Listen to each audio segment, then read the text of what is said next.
Hoje eu vou começar a introduzir um tema que muitos chamam de a graça barata.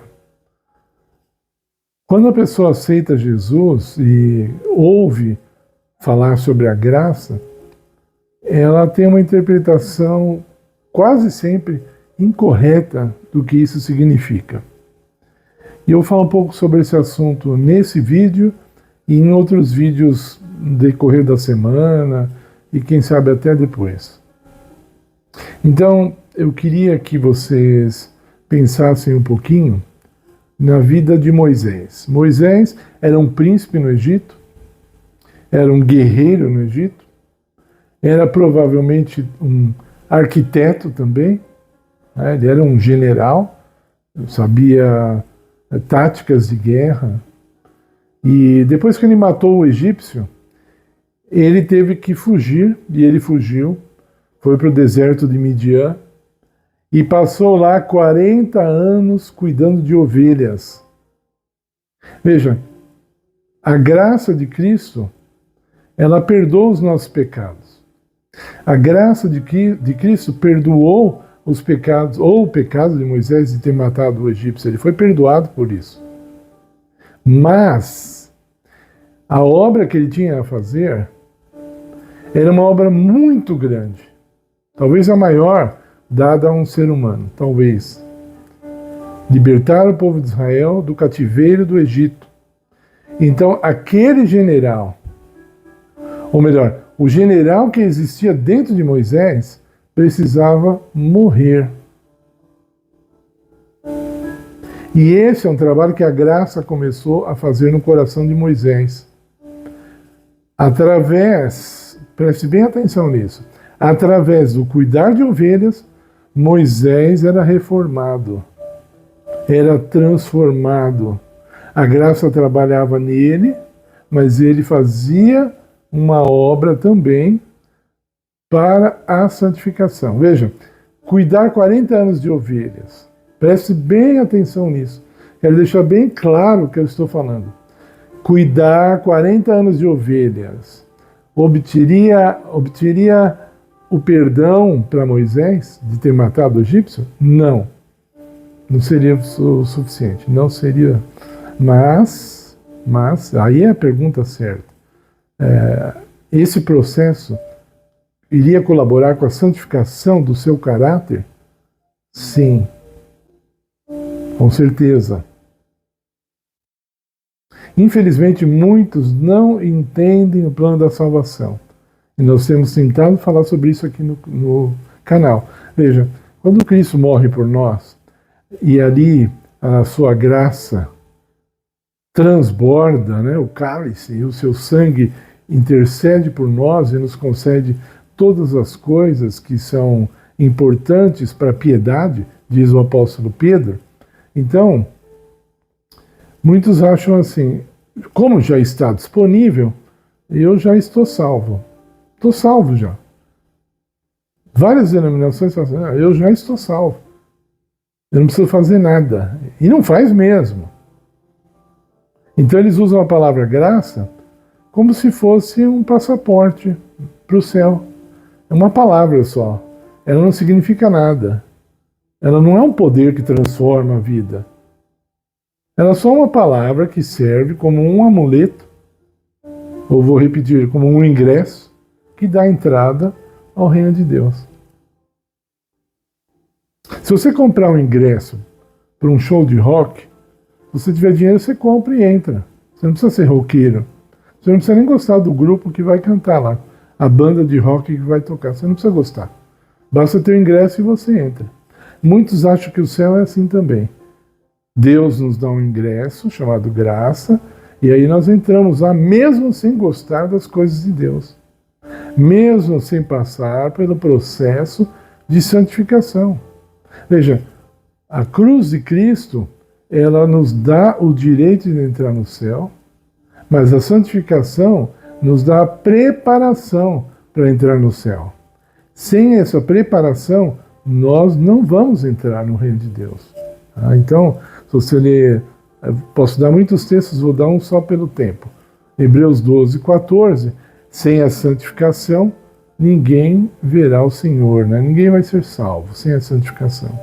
Tá? E, na verdade, o texto original é sem santidade, mas isso é um assunto que nós vamos discutir outra hora. A diferença entre santidade e santificação. Nós vamos discutir outra hora. Tá? A santificação é o processo em andamento, a santidade é o processo terminado. A gente vai falar sobre isso em outro vídeo. Mas então tá lá, Moisés cuidando daquela ovelha teimosa, desenvolvendo a paciência nele, deixando de dormir muitas noites para poder cuidar das ovelhas. Tudo isso estava preparando aquele homem de Deus para cuidar de ovelhas humanas, para cuidar do povo. Se os pastores de hoje fizessem uma experiência assim, eles seriam muito melhores do que são. Os pastores querem só um serviço fácil, né? Você já discordou de um pastor na tua igreja? Você discordar, você comprou uma briga feia. Primeiro porque ele vai demonstrar que ele não gosta de você. Se você for o teimoso, a ovelha teimosa de uma igreja, você vai sentir a ira do pastor local. E Moisés não podia ser assim. Moisés não ficava irado com o seu povo mais do que ele amava o povo. O amor dele pelo povo era muito maior do que sua ira pelo povo. Mesmo aqueles que erravam, ele ainda tinha tanta paciência que ele é chamado na Bíblia como o homem mais manso da terra. Essa mansidão, meus queridos, não veio com a graça de Cristo, só a graça. Vou ficar sentado aqui, bota um matinho no canto da boca lá no deserto e a graça vem vindo, vem me transformando, assim, sem eu fazer nada, eu estou dormindo aqui. Não é assim que funciona. E por isso que muitos estão se perdendo e muitos ainda irão se perder. Por isso que os evangélicos estão escandalizando o mundo com o mau caráter, dando mau testemunho. As pessoas não conseguem ver Cristo em nós. Não conseguem. Eu já falei que eu não sou evangélico, eu me considero um protestante, mas na hora do vídeo aqui, vamos dar a entender que nós somos iguais. Somos todos evangélicos ou todos protestantes. Que seja. Se nós não aproveitarmos o nosso dia a dia, a nossa profissão, o limpar a casa, o cozinhar, o cuidar de criança, se nós não usarmos essas coisas cotidianas para santificar o nosso caráter, nós estaremos perdendo tempo. Jesus veio salvar o mundo e tem muita gente que pensa, mas muita gente, que ele era um homem religioso. Até os 30 anos, Jesus ficou na carpintaria. Até os 30 anos, ele era carpinteiro. Mas a carpintaria ajudou no caráter de Cristo? Como? Claro que sim. Claro que sim. Vocês pensam que Jesus veio pronto ao mundo? Jesus estava, desde o bebezinho, já veio pronto para ser um Salvador? Muita gente pode pensar isso, mas isso é um engano letal. É um engano letal. A Bíblia é clara em dizer lá em Lucas 2:52, eu confundo, às vezes é 1:52 ou 2:52, está escrito assim: crescia o menino em estatura e graça diante de Deus e dos homens. Jesus cresceu em graça, ele cresceu em graça. Por quê? Porque ele era um bebê, ele era um ser humano normal, ele veio ao mundo como um ser humano qualquer. Jesus não estaria pronto para morrer por nós quando ele tinha 10 anos de idade, até mesmo quando tinha 20. Só quando ele estava na maturidade, ali, suficiente para todas as coisas, então ele pôde servir de sacrifício pelo homem. Mas isso é outro assunto. Você precisa se inscrever no canal para você ver os outros assuntos, tá? Deixe seu like nesse vídeo, compartilhe com outras pessoas, que elas possam entender também. Esse vídeo aqui o tema não terminou, vamos falar sobre ele outras vezes, mas pense nisso. Use o seu trabalho para a sua santificação. Se não for possível, mude de trabalho. Se isso não é possível, né? Como é que uma garota de programa vai usar o trabalho dela para a santificação? Não tem como, não é?